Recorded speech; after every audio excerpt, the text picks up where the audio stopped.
here we are. Game 1 of this best of 5 series between Luise and Rabbitsweet. Luise on the Zhu Xi in the top right corner. Going straight for the food underneath the TC. Looks like she wants to go straight for the fuel age. Now going for that lumber camp. Supervising it. Ooh, what a smart play. Look at this. She got all of the food. Now she supervises it and she gets extra 20% food. Already very high level. I love this. This is so cool. And this will allow her to make the villagers she needs to get enough food income. Incredible. That's so creative. I've never seen that before. On the other side, Rabbitsweet spawning in the French, going for a more standard, just gathering wood early. Getting the dock before she needs to house. And as she's getting housed, she immediately has the dock. And she gets that another 20 here.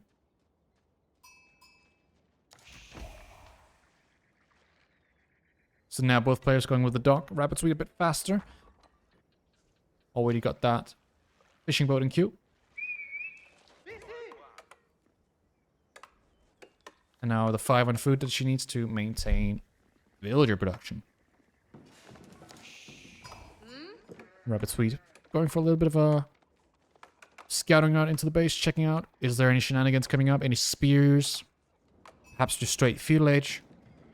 And just this small bits of information that she's getting here is all she needs to know that her opponent opened up on a dock. And that gives her a lot more breathing room to do whatever she wants to. She could go for a second dock. Instead of just mirroring one dock versus one dock, she could go second dock. There's also a play in going for spears. Although going for spears versus Zhu Xi's legacy doesn't really matter too much because of the tax mechanic. So she will be able to get into age 2 anyways. Even if she was locked out of gold.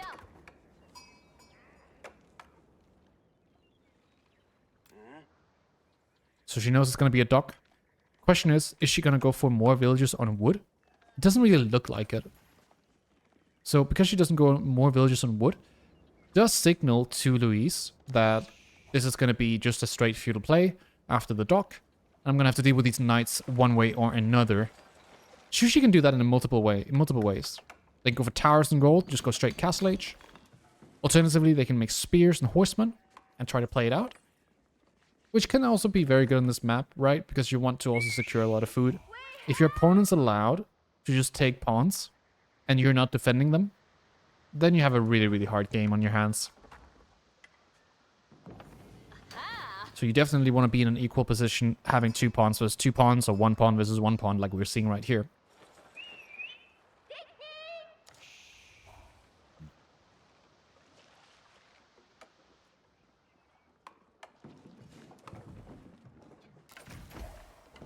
That's coming up. It's a difference there, right? It does make a difference when you have civilization that just makes another dock and then they get housing. Your docks basically cost 100 wood instead of 150. Because you get that extra house.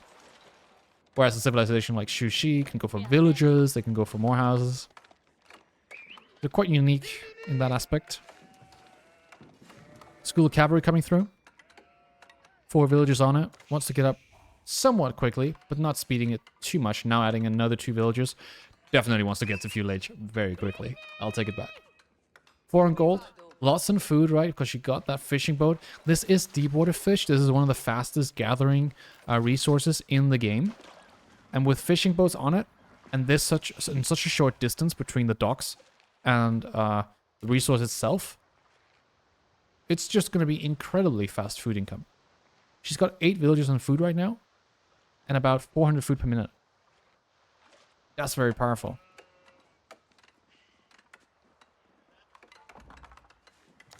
Tower coming up. Meditation garden on stone, double gold, berries. That's juicy.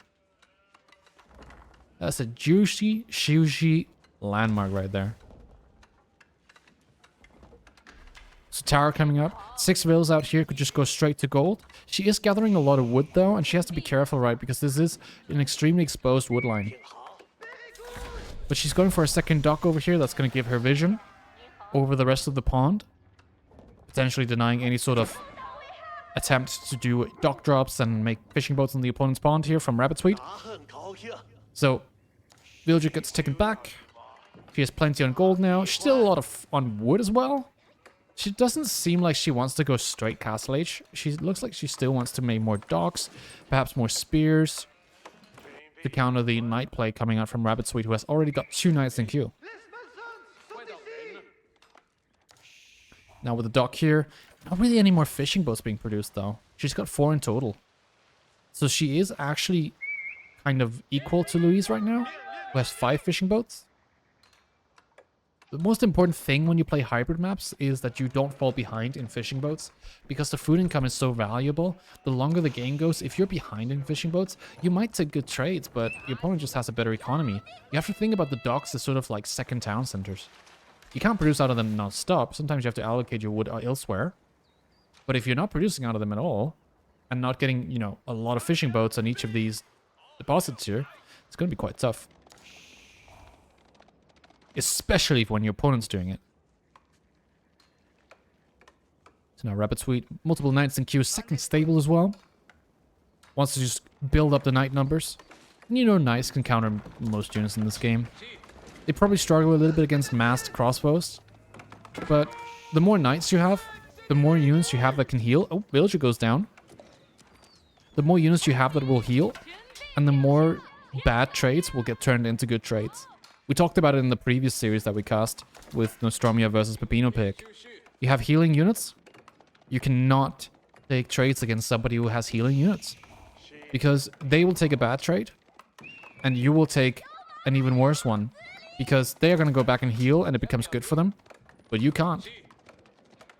So these spearmen, if they do catch the knights, have to actually kill them. Otherwise that chivalry is going to come through and it's going to heal and regenerate the HP of the knights all the way back to full very rapidly too. But the knights just circling this wood line. Good patience from Rabbitsweet. I take that back. She goes straight for the spearman. She has to be careful here that she doesn't get trapped.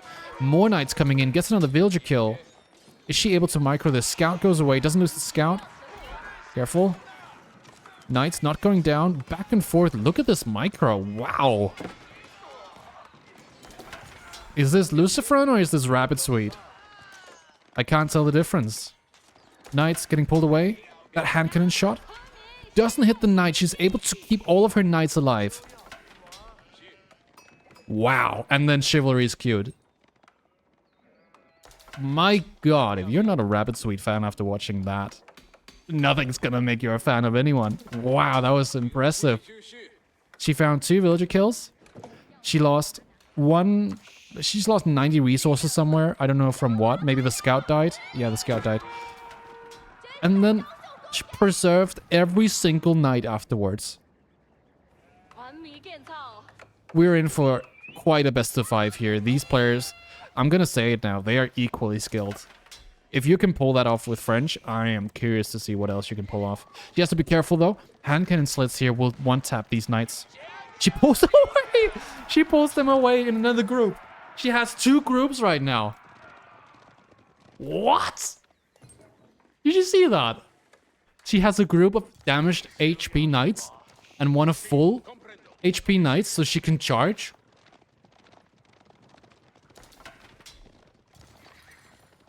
That's crazy.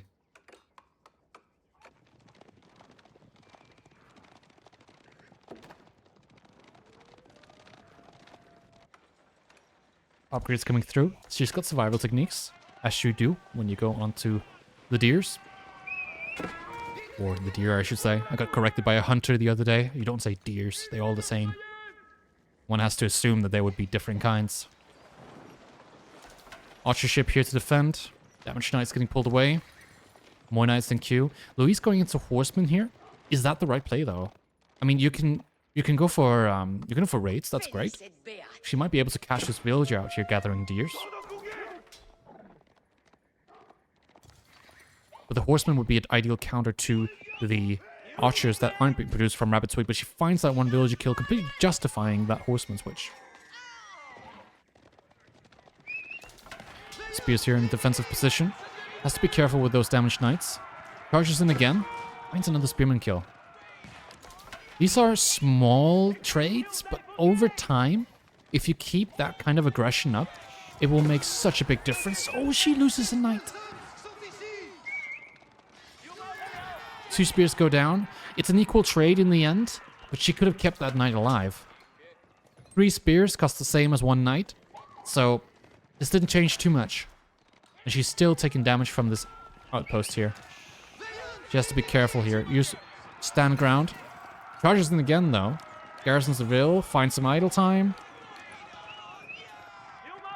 And Spears just in defense. Both players showing great restraint here, not charging in and taking fights that might not be good for them. Because I think they would both lose if they fought. Another villager going down. These horsemen are finding good value. Now they're neck and neck again in villager kills. The knights here to defend. And they both have 2 pawns going for them. Rabbitsweet has her own 2. Same with Luise. Let's check their fishing boat count. So, Luise has 13 boats. Rabbitsweet on 7 only. So there's going to be a difference here in economy. I mean, she's got the increased villager count, right? Because she produces villagers faster at 17 seconds instead of 20. So that does make a difference. So they're still kind of equal. But you can see the food income from Luise is quite high. And it does negate some of the spear losses she will take here, though. But she is choosing to take this fight here. The knight cannot be microed away. Another knight's going to go down. She's so many damaged knights here. She's lost 3 knights in total. Rabbitsweet. I'm not sure that was a good trade. She's got 16 knights, however. Horseman rates in the back. 16 knights is substantial. It's a large amount of knights. It's 4k army value. And 4k... Oh, another villager. So 2 horsemen for that 1 vill. Actually, they got more than that. And 2 knights go down again. No, that was a scout and a knight. The destruction value for Rabbitsweet is high, but Luise is right behind. And Luise is now chasing this down. She knows that there's not going to be any of those archers. There's no archer switch at all that's coming through now, though. But she was able to see that there was only stables in the base, and so she decides to push with the spearmen. And while she does that, she macros for H3. So this push here is phenomenal. This is exactly what you want to see a high-level player do. When you push your opponent back to their base, and you H up behind it, your opponent's going to be the furthest away from your base that they can be. And that's going to give you so much breathing room to do a tech switch into knights if you want to. Or crossbows. Both units that you need to build up some numbers first. But this is going to be quite the engagement. 3 knights go down immediately. The spearmen are also taking a lot of damage here. They're both going to lose in this fight. Destruction value for Luise is way higher though. But she does end up losing a lot of spearmen too. So again, Rabbitsweet right behind. Multiple villagers in the back. This was a double-pronged attack. 7 villagers down. 8 villagers down. 9 villagers down. 10 villagers down. Luise absolutely dents in the economy with 11 villager kills on Rabbitsweet. And this is a major issue because Rabbitsweet was already behind in fishing boats. So now Luise, sitting on plenty of economy, in H3, getting the Shaolin Monastery through right now.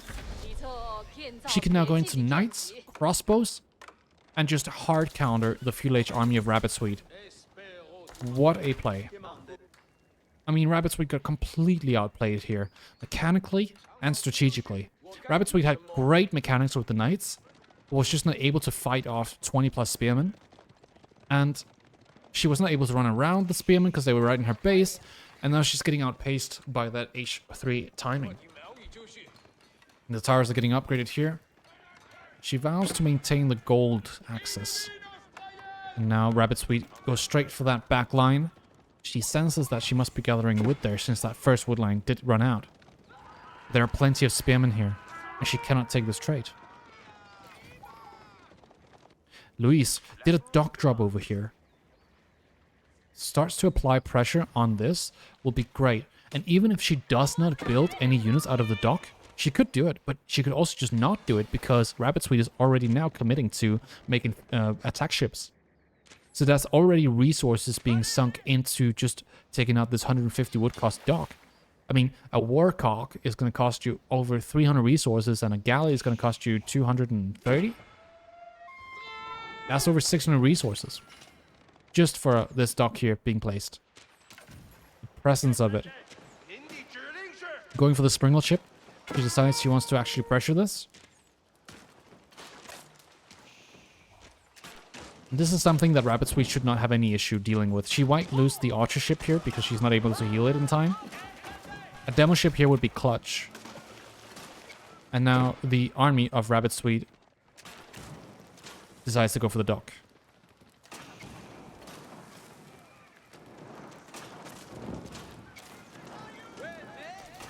So, the Springle ship, I wonder if it was a bit redundant to go for it.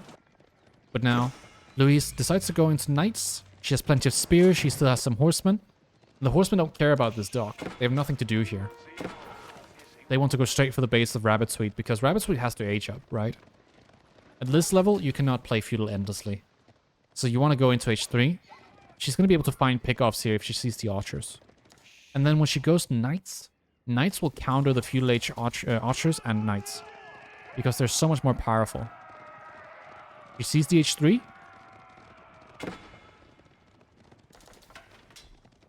Dock is going to go down. One could imagine the Knights are following right behind. These are cheap horsemen, controlling the army movement of Rabbitsweet. That's a major advantage here. Because it allows Luise to take the Knights, put them into a corner or just far away from where she actually wants to attack. The Spearmen, the Knights, the actual army, not the scouts here. They're actually going to be able to find kills. The Knight coming in the gold. I mean, this is calculated. This is not happening on random. It's not a random event, right? You take the horseman. And then you confuse your opponent. And then you hit them with the actual attack afterwards, finding multiple villager kills in the gold. And now the spearmen are rushing into the base, idling out economy, killing new units. And the upgrades are not through yet for Rabbitsweet. She just now queued up the veterancy. It's a beautiful tactical play here. Absolutely crucial army movement here. A lot of people could learn from this. This is exactly how you do it. And in the meantime, look at the economy. 20 more for Luise. She killed 14 villas, but she's also been scaling all of these fishing boats. And now the gold is being idled. Knight production will stall. The spears are veteran. Fighting against veteran knights. They will take an equal trade. More knights coming through. Avoiding to fight the knight mass of Rabbitsweet. Just going straight for the economy. And then at the same time, going for perhaps another dock. No, that is a Shaolin monk. Going for more relics.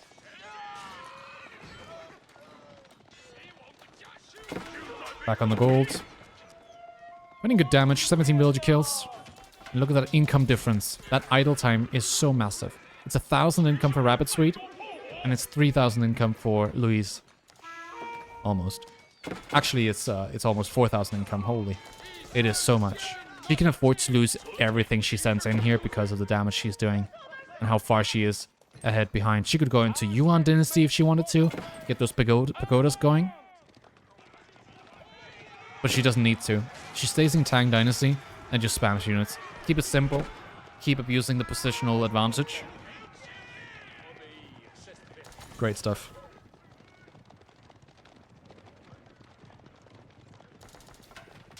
Multiple upgrades coming through. She's got that +1 coming through. She's got all the melee upgrades, all the ranged armor. Now the +1's coming through. I wonder if she's going to tech into Shooks. Perhaps going to crossbows, I think would make more sense. But honestly, like, she is so far ahead. She's got double army value. She's finding good damage here. Spears are coming in, making it absolutely impossible for Rabbitsweet to fight this. And all of this damage here will just be the nail in the coffin for Rabbitsweet here. This is so much damage and the game is over. Rabbitsweet taps out here. Very convincing game from Luise. I mean, she played this so beautifully. Defensive, scaled the advantages, used her horsemen to control the army of Rabbitsweet, and then got into H3 and spammed knights. Let's go. That is impressive, I would say. It's gonna be Sea Tomatoes Luise versus Rabbitsweet in this game number 2, a French mirror, never before seen. actually was seen very, very much in the early stages of AoE4, back when there weren't that many civilizations. But it's going to be Luise spawning in the pink, top right. She's got a very front spawn here with deers in a cluster. That can be both a good and a bad thing, but it allows her to actually open up with deers if she wants to. And on that bottom side, we've got Deep Shine. Sorry, Rabbitsweet, not Deep Shine. That's another female player. Got Rabbitsweet on the French as well. Opening up with a wheelbarrow opener. They're actually both doing it. So, let's talk about the French mirror. The French mirror is pretty much just a night fiesta. At least it usually is. And it is so heavily determined by how your spawn is, what food you're gathering, and when you gather it, and if you go pro scouts or not pro scouts, will delay your night production. It's always a question of who goes tower first versus who uses knights to defend, and who brings their knight forward first. There are so many variables in such a linear matchup, you could say. Who gets the most amount of sheep is also a question, but we are playing on EGC Arabia. So what you'll notice is, on a normal Arabia, sheep spawn in clusters of 2, in pairs. But here, they spawn in singles. And they can spawn all the way out in the corners, which rarely happens on normal Dry Arabia. So that means the whole map has sort of an even distribution of sheep. Some say that's a good thing, others say it's not going to make a difference. Just put them in their base like all other EGC maps. And if you don't know what an EGC map is, it's basically just a tournament format map, so you can have an original map and then it has an EGC version and then it's more balanced in the resource spawning. So this EGC version here should have more balanced sheep. Depending on how they scout, you can see Rabbitsweet here went for a really alternative scouting route. Sea Tomatoes Luise decided to go around her base first. So she's got 10 sheep in total, including her starting sheep, now up in 12 sheep. Whereas Rabbitsweet is on 8 sheep total. So she was able to find more sheep in the beginning of the game and drop them off in the base.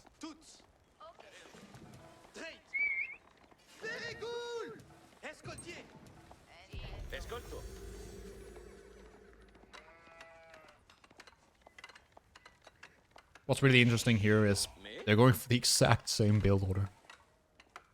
They both start aging up the exact same second. They're aging up with 5 vills. They both have wheelbarrow. I wonder if they're just gonna both play pro scouts. Because if you look at the European meta, at the highest level, people are kind of not playing pro scouts anymore. But if they're both gonna play pro scouts here, that puts them in an equal position. And no one's going to be ahead or behind. So, then it becomes a Pro Scout metagame, which we have had for basically the whole duration of 2025. Lots of Pro Scouts metagames. And if it comes down to that, then it becomes a game of who can deny deer from who, and who gets the most amount of deer. Now, a lot of that got changed lately, I would say. Due to the fact that deers now decay when you transport them back to your base.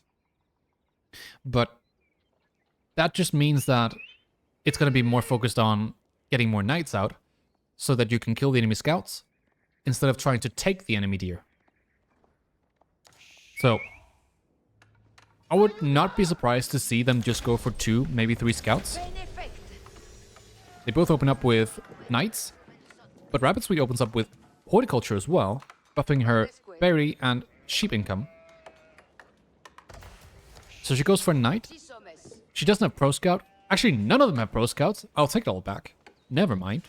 They go for knights, horticulture. So that changes everything again. Now we're going to talk about, is it going to be a move out versus move out? Are people just going to use berries? A tower opening here for Luise. Going to give her plenty of vision, so that she can see her deers. She can see knights coming in as well on the gold. And she's got defensive knights for now. She's also got the mining upgrade coming through. Oh, she cancelled it. So far, not really any difference in how they're playing it. Rabbitsweet decides to cancel her tower for a wall instead. and decides to just wall off this entire segment. Honestly, that's not a bad idea. She saves maybe a little bit of wood from doing that, although she does build 2 gates. Building 2 gates here is good. That allows you to move around. But building a tower gives you vision, so she still would not see much further beyond the gates. So there is a difference here in how they're deciding to secure their bases. This will give you more time to react. And with the walls, you don't have to react at all. Knights defending, that's another problem, right? Because when you're playing knights versus knights and you want to attack, you're always going to be 1 knight down at least. Because there will be some travel time. So while they're both in equal knight numbers, one of the knights is still in the base of Rabbitsweet. So if you defend in the knight mirror, you're always going to have more knights. And so you can always defend. But that gives your opponent leverage to use the map. And you don't want to give them access to boar and deer. Luise now senses the 3rd knight coming through. Decides to go back. She's got another knight in the base. 2nd stable coming through for both of these players. This is like so practiced. Look at this. They're both just doing exactly the same thing. Now, Rabbitsweet ran out of food. She consumed all of the sheep. Whereas Luise has more sheep from her scouting. So that does mean that Luise will maybe be able to get 1 more knight than Rabbitsweet will do, just because of that idle time. But then again, it doesn't hurt Rabbitsweet too much because she got horticulture early. So interesting approach here. I don't think Rabbitsweet's going to fall behind because she got fewer sheep. Charge comes through, 5 knights. This is 4 knights. The 5th knight of Rabbitsweet is on its way. She's going to wait for that knight before she takes an engagement here, but she already has one of them low health. It makes a massive difference when you want to charge in and do damage here. But she goes for it anyways. Luise needs to tap that back knight. She does it, and she gets the instant charge and the bonus damage on the damage afterwards. Micros away the knight. Gonna micro away these 2 knights as well. This gets microed. Nobody's gonna take any losses in this engagement. It means they both lost some initiative here, because the next engagement is gonna be better for Luise. So if Rabbitsweet just goes back and heals, she's gonna be fine. She didn't lose any knights. She's fine. She's 1 knight behind. Perhaps it's because of that sheep loss, because she was behind in sheep. And Luise now able to defend herself. She can now go for the deer because she has more knights to defend with, and her opponent has a fully damaged knight army. Ooh, villagers going down. 2 villagers going down. That's actually massive. And no textiles either. Textiles, not something you can afford when you want to produce knights. Going for textiles could mean that you're going to be down a knight. We do now see chivalry coming through from both players. Mining upgrade coming through from Rabbitsweet. Luise already has it, and she's going for survival techniques. Kills 1 knight here as well. Gets the charge through. Is she able to get another one? She is not. Rabbitsweet escapes. And that is the advantage when you are playing with knights versus knights. If you are the player chasing... Oh, and she loses 2 knights here. Rabbitsweet loses 1. Luise now up 2 knights. The advantage of chasing is your charge will go off. You can't charge away. Not unless there's some other target. So that's another loss for Rabbitsweet, just because of that chase advantage. Very unique dynamics when we talk about mirror matchups and knights. You need to have a good understanding of how these units play into each other to play it well. And a defensive player usually has the advantage, unless the defensive player makes a little bit of a mistake, maybe forced. And now she can charge again, and she might be able to catch up to this knight as well and kill it, just because she will charge. Another one through, and then another one afterwards. Almost gets it. She can pull the knights a little bit back just to activate the charge. There it goes. Automatically activated. Gets another charge through and kills another knight. Stays in the fight. Finds more damage. Doesn't lose any knights. Luise is now on twice as many knights. Much more food income. If you were to play it out as perfectly as has been done here, she can't lose. The only thing that can make her lose... Oh, there it is. That's what I'm saying. It is such small details that remarks a perfect France game. Incredible. Impressive micro from Luise. I thought Rabbitsweet had great micro in that game before. But Luise had a better defensive understanding of this matchup. I was informed that they were going to start, and then they had already played the first game at the start time, so that's why I missed that first one. So Luise did end up playing a 3-0 versus Rabbitsweet.